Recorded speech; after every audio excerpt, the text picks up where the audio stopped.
Bismillahirrahmanirrahim. Assalamualaikum warahmatullahi wabarakatuh. Hai teman-teman, kembali lagi dengan saya tentunya pada materi perkuliahan pendidikan luar sekolah. Di sini saya akan menjelaskan tentang pendidikan masyarakat. Baik, pertama-tama kita harus mengerti dulu apa itu arti dari masyarakat itu sendiri. Jadi secara umum masyarakat itu yang pertama ada manusia yang hidup bersama. Kedua ada manusia hidup bersama dalam jangka waktu yang cukup lama. Yang selanjutnya sadar bahwa mereka itu merupakan suatu kesatuan. Selanjutnya merupakan suatu sistem bersama gitu. Adapun pengertian lain tentang masyarakat itu sendiri yaitu sekelompok orang yang hidup bersama di wilayah tertentu, pastinya terikat dengan suatu aturan, norma dan adat istiadat. Nah, dan adat istiadat tentunya memiliki rasa identitas dan kebersamaan yang tinggi kayak gitu. Adapun masyarakat di sini yaitu dibagi menjadi dua. Yang pertama ada masyarakat di pedesaan, yang kedua ada masyarakat di perkotaan. Apa itu perbedaan dan ciri-ciri dari keduanya? Mari kita simak di video selanjutnya. Baik, di sini ada beberapa ciri-ciri umum terkait dengan masyarakat di pedesaan dan masyarakat di kota itu sendiri. Yang pertama, jika di masyarakat di pedesaan itu hubungannya itu lebih mendalam antar warga desa. Jadi dalam artian apa? Dalam artian itu biasanya seperti yang kita lihat ya teman-teman, bahwa masyarakat pedesaan itu biasanya lebih rukun hidupnya, lebih kebersamaannya itu lebih terasa daripada dengan masyarakat yang di perkotaan. Yang kedua itu ada sistem kehidupan yang berkelompok itu di desa. Selanjutnya ada sebagian besar warganya itu hidup dari petani, perkebunan dan lain sebagainya yang bekerja di desa mereka sendiri, di ladang mereka sendiri seperti itu. Adapun jika ciri-ciri di masyarakat perkotaan yaitu kurangnya kehidupan keagamaan seperti itu. Selanjutnya ada mengurus diri sendiri, dalam artian itu egois gitu ya, bahwa saya itu tidak memiliki tetangga gitu, saya hidup sendiri di sini. Nah, itu ciri khas masyarakat di suatu perkotaan seperti itu. Selanjutnya ada pembagian tugas yang tegas dalam batasannya kayak gitu. Yang keempat ada banyaknya peluang pekerjaan. Ketika di kota itu banyak sekali peluang pekerjaan ya teman-teman. Beda dengan di desa yang memang notabene itu para warga itu bekerja di perkebunan, pertanian. Tetapi jika di perkotaan itu banyak sekali lapangan pekerjaan gitu. Selanjutnya ada interaksi berdasarkan kepentingan bukan pribadi seperti itu. Lalu selanjutnya ada di sini ada pembagian waktu. Nah, pembagian waktu penting untuk kebutuhan individu seperti itu. Selanjutnya ada perubahan sosial yang nyata. Nah, perubahan sosial yang nyata karena terbuka dalam menerima pengaruh dari luar. Itulah ciri-ciri dari masyarakat pedesaan dan masyarakat perkotaan seperti itu.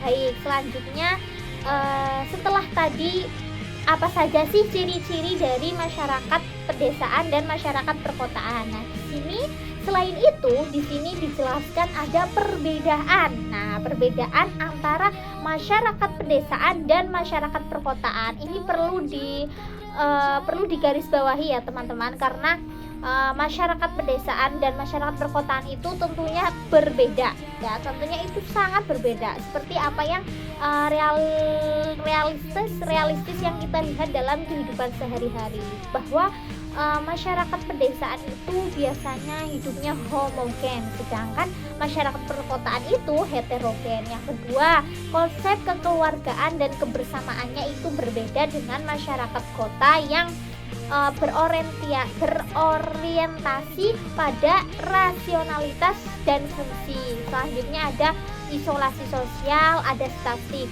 Nah, Kalau di masyarakat perkotaan itu mobilitas sosial dan dinamik, mobilitas dinamik. Nah, masyarakat pedesaan yaitu ada kesatuan dan keutuhan kultural, yaitu budaya ya teman-teman. Nah, jika di masyarakat kota itu kebauran dan diversifikasi kultural gitu. Lalu perbedaan selanjutnya yaitu ada banyak ritual di desa, itu banyak ritual dan nilai sakralnya. Jadi seperti yang kita lihat ya teman-teman, kita lihat bersama bahwa di desa itu banyak sekali masih budaya-budaya yang melekat dalam diri masyarakat itu sendiri. Contohnya apa? Seperti nilai ritualnya, nilai sakralnya itu kayak sedekah bumi, sedekah laut, sedekah gunung dan lain sebagainya. Itu masih sangat melekat di daerah pedesaan itu sendiri, di masyarakat pedesaan itu sendiri. Sedangkan di masyarakat kota itu birokrasi, fungsional dan nilai sekular. Nah, itu tentunya sangat berbeda. Lalu yang perbedaan yang terakhir yaitu masyarakat pedesaan itu kolektivisme, sedangkan masyarakat kota itu individualisme. Jadi itulah beberapa perbedaan-perbedaan antara masyarakat pedesaan dan masyarakat kota itu sendiri. Baik, sekarang saya lanjutkan bahwa terkadang masyarakat pedesaan itu terlihat masih kurang dalam hal ekonomi. Nah, namun keluarga mereka terlihat bahagia. Iya apa tidak teman-teman? Ya, betul. Kenapa? Nah, di sisi lain dapat dilihat bahwa kebanyakan anak-anak sekarang yang memang dia itu broken home itu berasal dari masyarakat kota.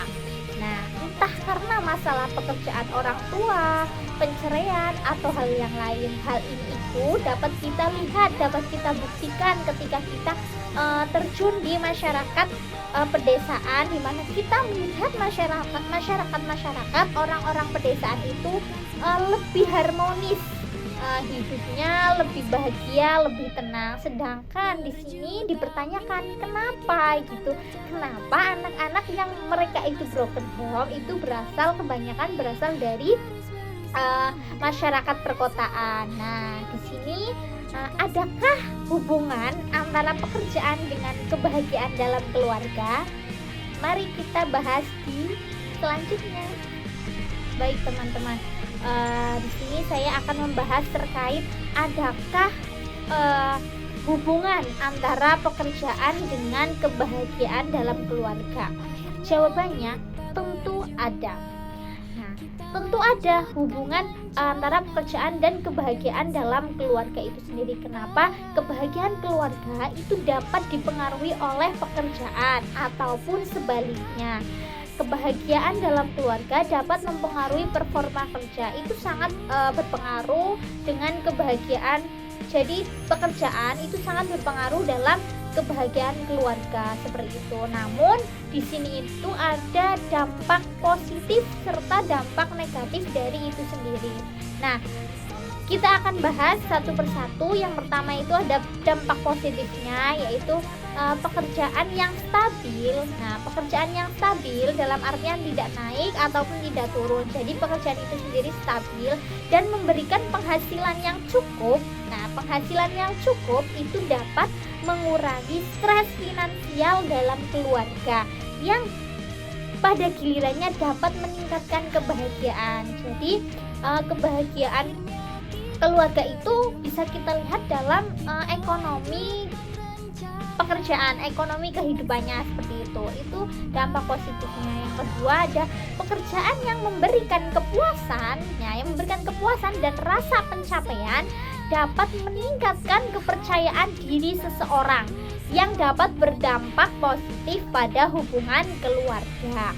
Selalu ada pekerjaan yang memungkinkan keseimbangan antara kehidupan kerja dan keluarga, dapat menciptakan waktu berkualitas bersama keluarga yang sangat penting untuk kebahagiaan. Itulah 3 dampak positif dari hubungannya antara pekerjaan dan dalam kebahagiaan keluarga. Adapun dampak negatifnya yaitu adanya konflik antara pekerjaan dan keluarga. work family conflict, dapat menurunkan kebahagiaan keluarga. Misalnya, tuntutan pekerjaan yang tinggi dapat membuat seseorang sulit meluangkan waktu untuk keluarga, atau bahasanya sulit untuk quality time. Mereka yang mendapatkan pekerjaan yang tinggi dalam artian sibuk dengan bekerja, mereka akan sulit untuk quality time dengan keluarga, atau stres di tempat kerja dapat terbawa ke rumah. Nah, itu yang kedua ada pekerjaan yang tidak stabil atau tidak memberikan kepuasan dapat menyebabkan stres dan frustasi yang dapat mempengaruhi hubungan dalam keluarga. Itulah dampak positif dan dampak negatif dari pekerjaan itu, hubungannya pekerjaan dengan kebahagiaan keluarga. Jadi dapat disimpulkan bahwa pekerjaan dan kebahagiaan dalam keluarga itu saling terkait atau saling terikat. Nah, ada pekerjaan, ada kebahagiaan. Nah, menciptakan keseimbangan antara pekerjaan dan keluarga serta membangun hubungan yang kuat dan sportif dalam keluarga, dan dapat berkontribusi pada kebahagiaan individu dan keluarga secara keseluruhan. Baik teman-teman, mungkin itu yang dapat saya jelaskan, yang dapat saya bagikan bersama teman-teman. Kurang lebihnya saya mohon maaf. Billahi taufik wal hidayah. Wassalamualaikum warahmatullahi wabarakatuh.